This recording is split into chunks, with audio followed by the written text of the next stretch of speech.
Ito yung continuation sa pagbibigay ng mga bigas. Tapos, pumunta kami dun sa bahay-bahay.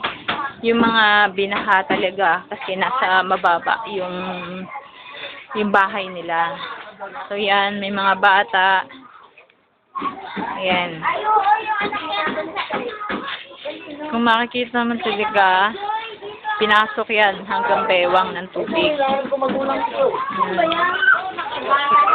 Ito yung lugar kung saan namigay ng bigas. Ayan.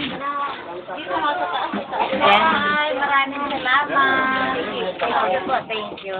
Ayan. Ayan yung bigas na binigay mo. Binigay ninyo. Ayan, para kay nanay. Ayan. Thank you. So, ayan.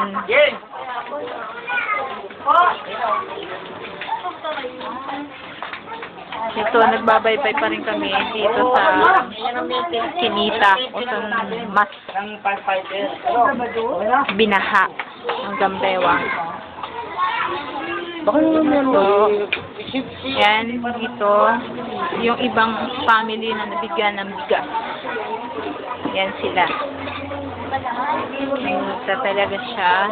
Binaha talaga. Yan. Isang family din.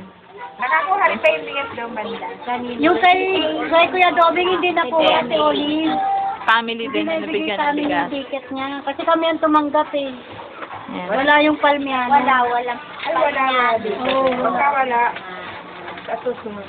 Palmiano kasi. Wala na kayo sa dito pala. Yung Domingo. Ito yung bahay kung saan Walang Domingo. may isang family na bigyan din ng bigas. Binahagi ng undoy.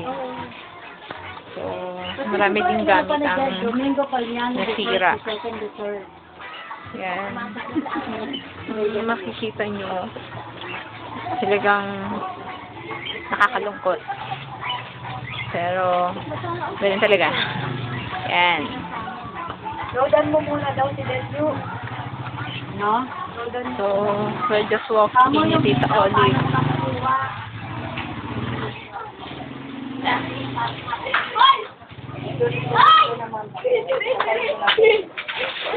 Pwede ba patayin mo? Pwede ba?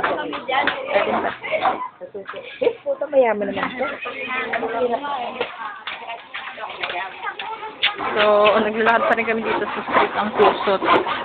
Yan. Medyo may kaingayan. Sari-sari mga ginagawa. Punta kami dun sa ibang family